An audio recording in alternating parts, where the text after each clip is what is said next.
أعوذ بالله من الشيطان الرجيم. بسم الله الرحمن الرحيم.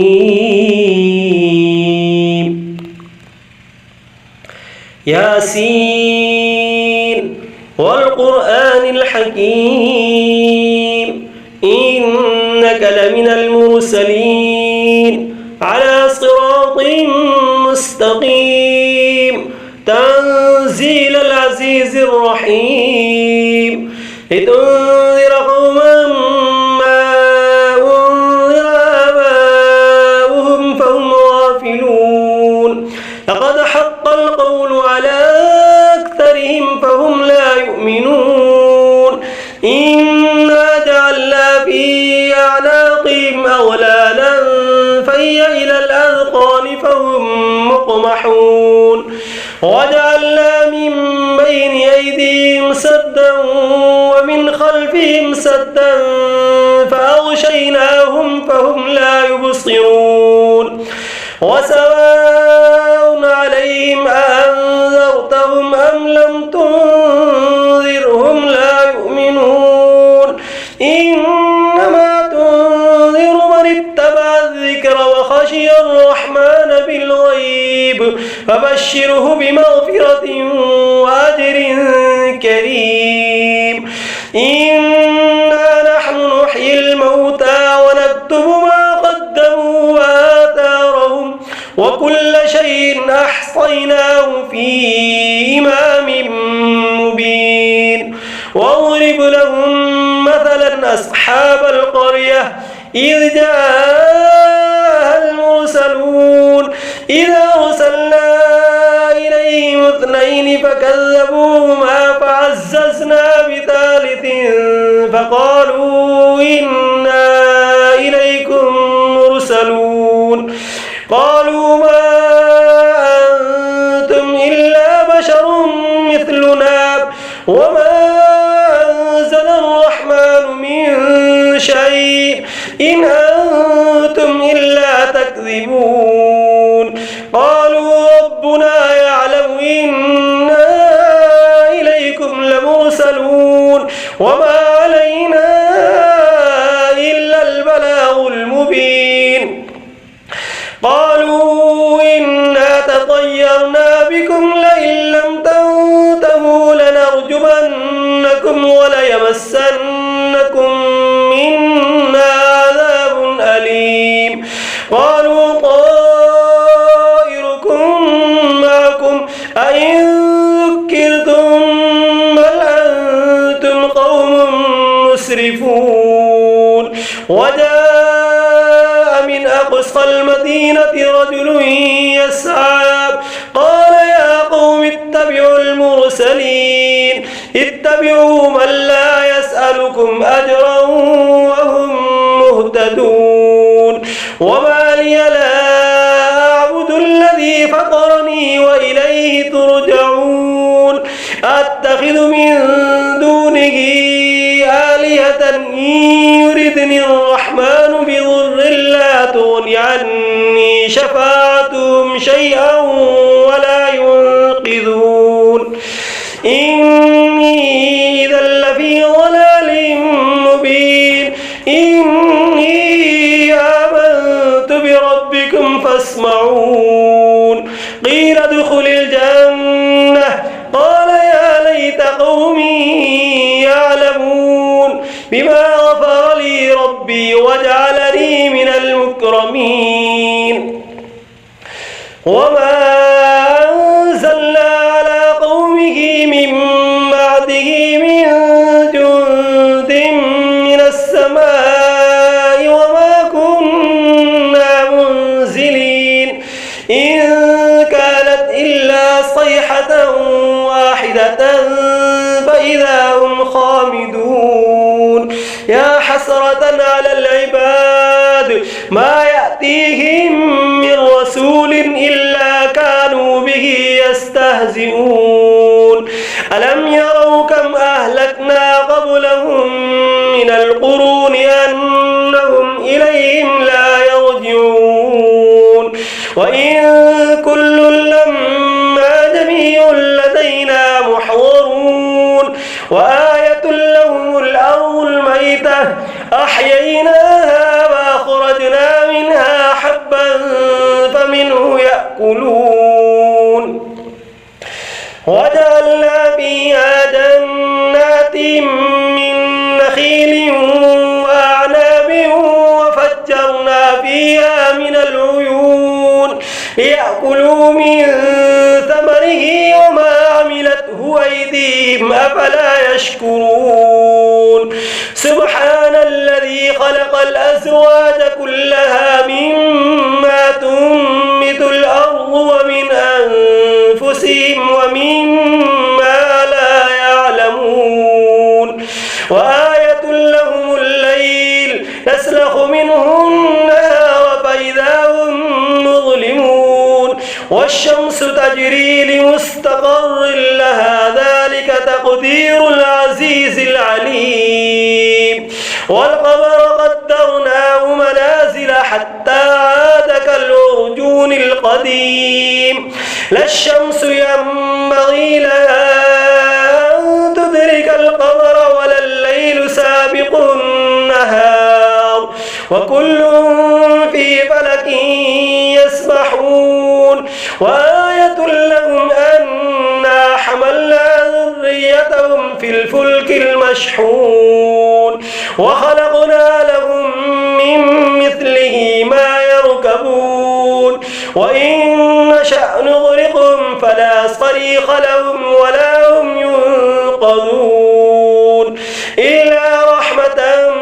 منا ومتاعا إلى حين وإذا قيل لهم اتقوا ما بين أيديكم وما خلفكم لعلكم ترحمون وما تأتيهم من آية من آيات ربهم إلا كانوا عنها معرضين وإذا قيل لهم أنفقوا مما رزقكم الله قال الذين كفروا للذين آمنوا أنطعم من لو يشاء الله أطعمه إن أنتم إلا في ضلال مبين ويقولون متى هذا الوعد إن كنتم صادقين ما ينظرون إلا صيحة واحدة تأخذهم وهم يخصمون فلا يستطيعون توصية ولا إلى أهلهم يرجعون ونفخ بالصور فإذا هم من الأجداث إلى ربهم ينسلون قالوا يا ويلنا من بعثنا من مرقدنا هذا ما وعد الرحمن وصدق المرسلون إن كانت إلا صيحة واحدة فإذا هم جميع لدينا محضرون فاليوم لا تظلم نفس شيئا ولا تجزون إلا ما كنتم تعملون إن أصحاب الجنة اليوم في شغل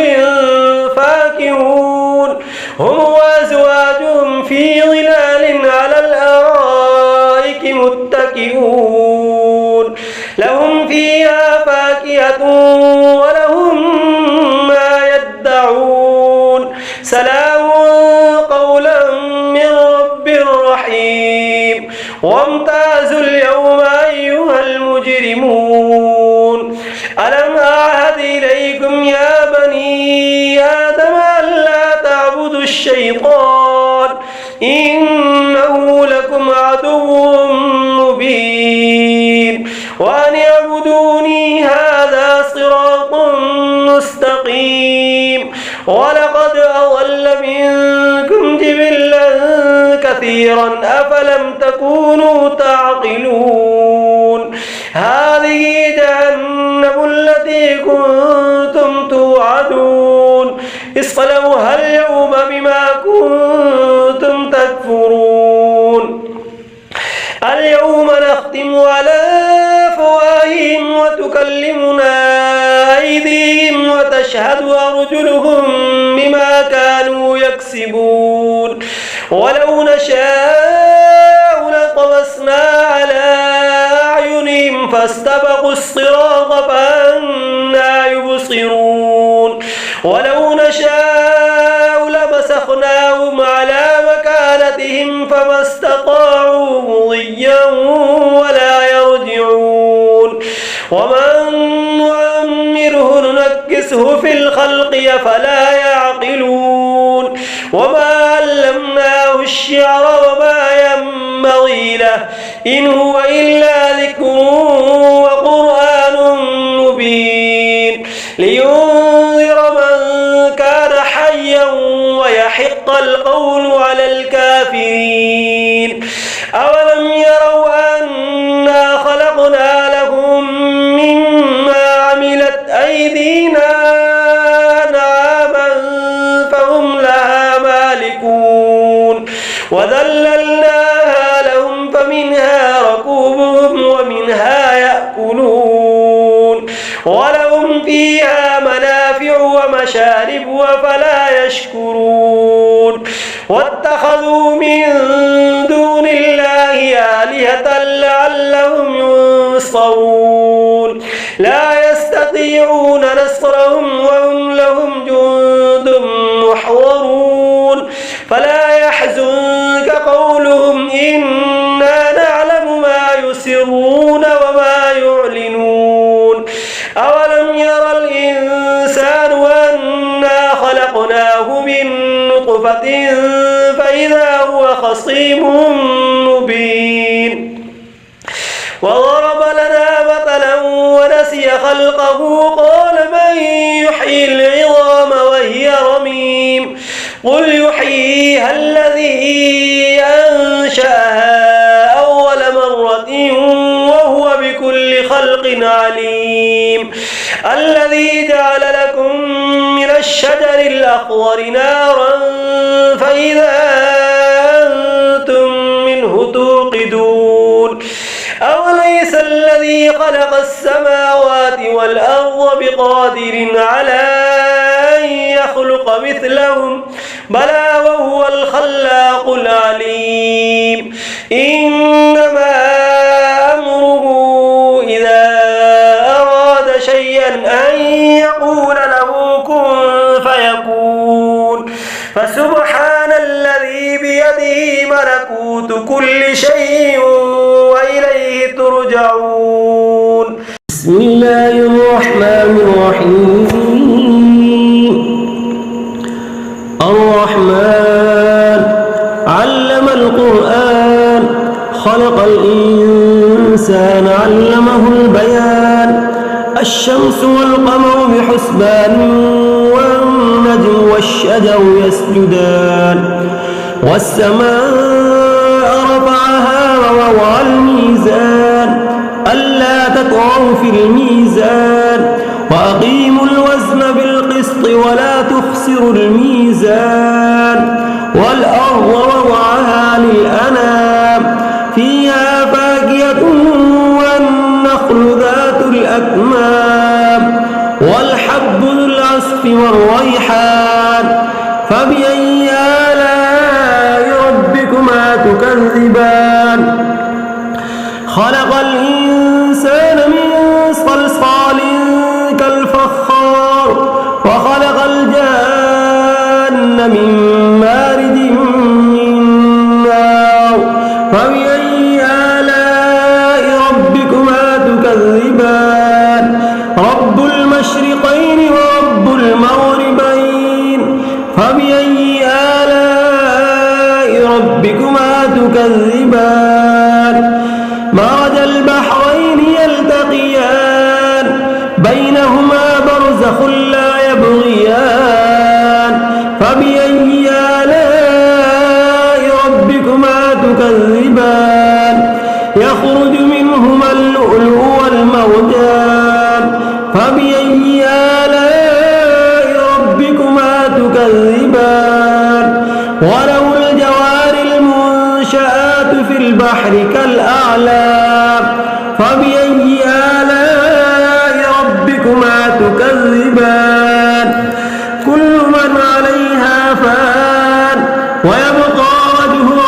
ذو الجلال والإكرام فبأي آلاء ربكما تكذبان يسأله من في السماوات والأرض كل يوم هو في شأن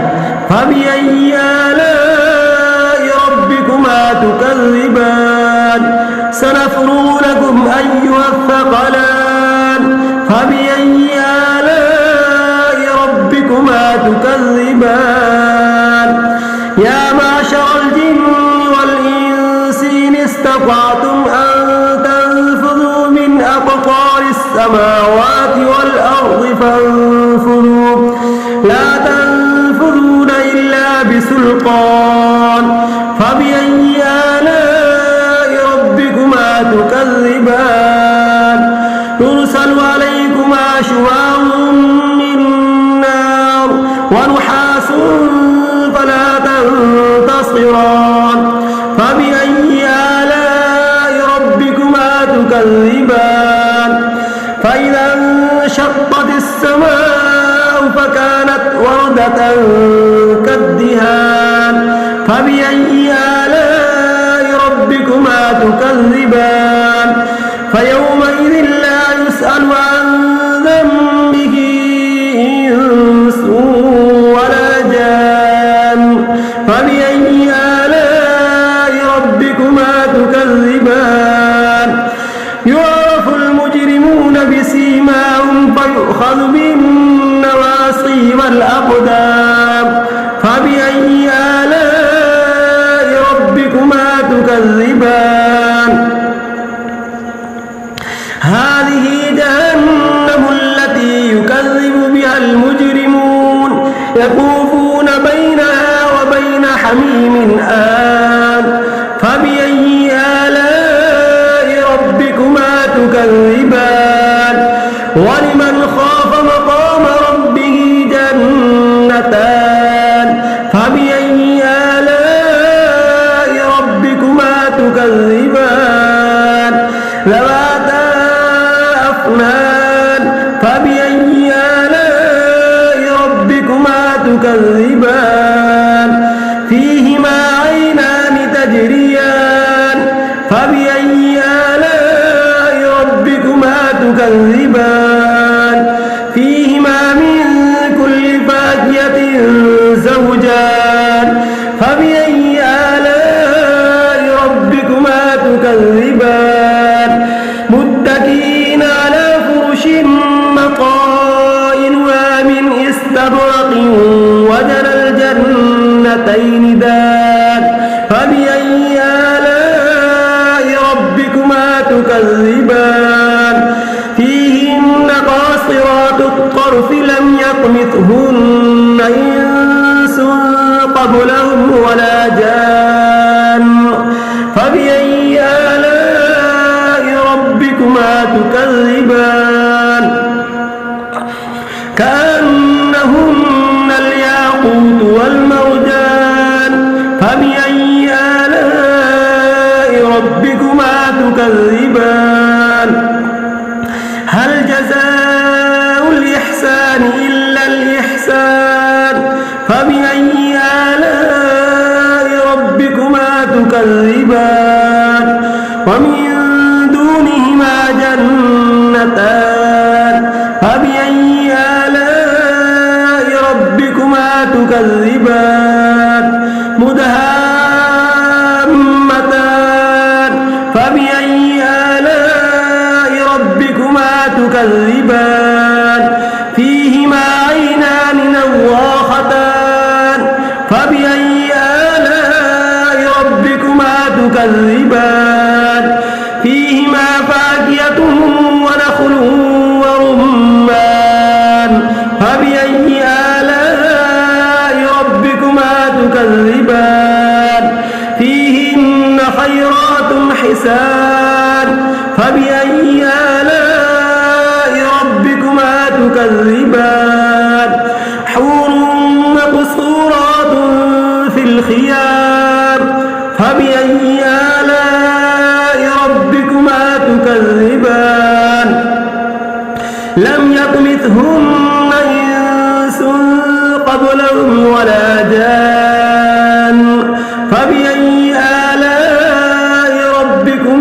تكذبان متكئين على رفرف خضر وعبقري حسان فبأي آلاء ربكما تكذبان تبارك اسم ربك ذي الجلال والإكرام بسم الله الرحمن الرحيم إذا وقعت الواقعة ليس لوقعتها كاذبة خافضة رافعة إذا رجت الأرض رجا وبست الجبال بسا فكانت هباء منبثا وكنتم أزواجا ثلاثة فأصحاب الميمنة ما أصحاب الميمنة وأصحاب المشأمة ما أصحاب المشأمة والسابقون السابقون أولئك المقربون في جنات النعيم ثلة من الأولين وقليل من الآخرين على سرر موضونة متكئين عليها متقابلين يطوف عليهم ولدان مخلدون بأكواب وأباريق وكأس من معين لا يصدعون عنها ولا ينزفون وفاكهة مما يتخيرون ولحم طير مما يشتهون وحور عين كأمثال اللؤلؤ المكنون جزاء بما كانوا يعملون لا يسمعون فيها لغوا ولا تأثيما إلا قيلا سلاما سلاما وأصحاب اليمين ما أصحاب اليمين في سدر مخضود وطلح منضود وظل ممدود وماء مسكوب وفاكهة كثيرة لا مقطوعة ولا ممنوعة وفرش مرفوعة إنا أنشأناهن إنشاء فجعلناهن أبكارا عربا أترابا لأصحاب اليمين ثلة من الأولين وثلة من الآخرين وأصحاب الشمال ما أصحاب الشمال في سموم وحميم وظل من يحموم لا بارد ولا كريم إنهم كانوا قبل ذلك مترفين وكانوا يصرون على الحنث العظيم وكانوا يقولون أئذا متنا وكنا ترابا وعظاما أئنا لمبعوثون أوآباؤنا الأولون قل إن الأولين والآخرين لمجموعون إلى ميقات يوم معلوم ثم إنكم أيها الضالون المكذبون لآكلون من شجر من زقوم فمالئون منها البطون فشاربون عليه من الحميم فشاربون شرب الهيم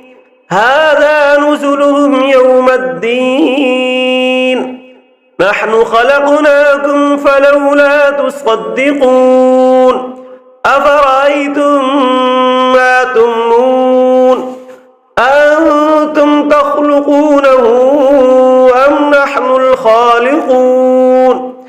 نحن قدرنا بينكم الموت وما نحن بمسبوقين على أن نبدل أمثالكم وننشئكم فيما لا تعلمون ولقد علمتم النشأة الأولى فلولا تذكرون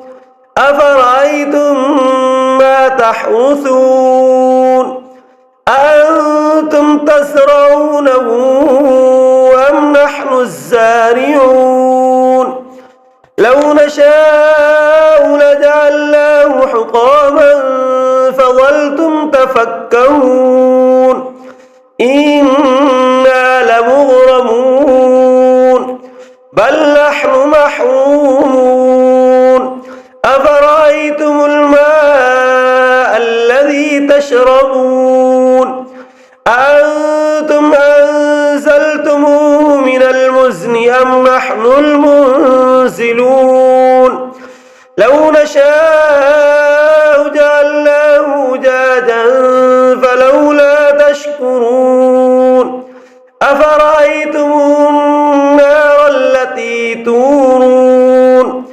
أأنتم أنشأتم شجرتها أم نحن المنشئون نحن جعلناها تذكرة ومتاعا للمقوين فسبح باسم ربك العظيم فلا أقسم بمواقع النجوم وإنه لقسم لو تعلمون عظيم إنه لقرآن كريم في كتاب مكنون لا يمسه إلا المطهرون تنزيل من رب العالمين أفبهذا الحديث أنتم مدهنون وتجعلون رزقكم أنكم تكذبون فلولا إذا بلغت الحلقوم وأنتم حينئذ تنظرون ونحن أقرب إليه منكم ولكن لا تبصرون فلولا إن كنتم غير مدينين ترجعونها إن كنتم صادقين فأما إن كان من المقربين فروح وريحان وجنة نعيم وأما إن كان من أصحاب اليمين فسلام لك من أصحاب اليمين وأما إن كان من المكذبين الضالين فنزل من حميم وتصلية جحيم إن هذا لهو حق اليقين فسبح باسم ربك العظيم. بسم الله الرحمن الرحيم. تبارك الذي بيده الملك وهو على كل شيء قدير الذي خلق الموت والحياة ليبلوكم أيكم أحسن عملا وهو العزيز الغفور الذي خلق 7 سماوات طباقا ما ترى في خلق الرحمن من تفاوت فارجع البصر هل ترى من فطور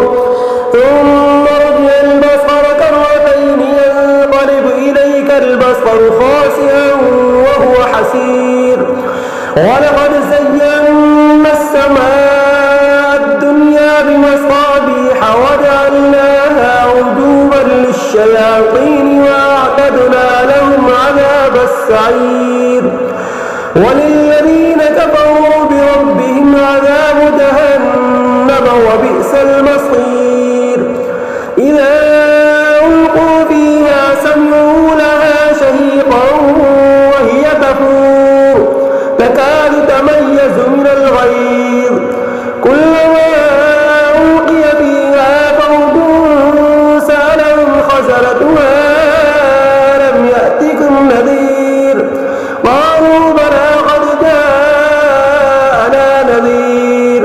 فكذبنا وقلنا ما نزل الله من شيء إن أنتم إلا في ضلال كبير وقالوا لو كنا نسمع أو نعقل ما كنا في أصحاب السعير فاعترفوا بذنبهم فسحقا لأصحاب السعير إن الذين يخشون ربهم بالغيب لهم مغفرة وأجر كبير وأسروا قولكم أو اجهروا به إنه عليم بذات الصدور ألا يعلم من خلق وهو اللطيف الخبير هو الذي جعل لكم الأرض ذلولا فامشوا في مناكبها وكلوا من رزقه وإليه النشور أمنتم من في السماء أن يخسف بكم الأرض فإذا هي تمور أم أمنتم من في السماء أن يرسل عليكم حاصبا فستعلمون كيف نذير ولقد كذب الذين من قبلهم فكيف كان نكير أولم يروا إلى الطير فوقهم صافات ويقبضن ما يمسكهن إلا الرحمن إنه بكل شيء بصير أمن هذا الذي هو جند لكم ينصركم من دون الرحمن إن الكافرون إلا في غرور أمن هذا الذي يرزقكم إن أمسك رزقه بل لجوا في عتو ونفور أفمن يمشي مكبا على وجهه أهدى أمن يمشي سويا على صراط مستقيم قل هو الذي أنشأكم وجعل لكم السمع والأبصار والأفئدة قليلا ما تشكرون قل هو الذي ذراكم في الأرض وإليه تحشرون ويقولون متى هذا الوعد إن كنتم صادقين قل إنما العلم عند الله وإنما أنا نذير مبين فلا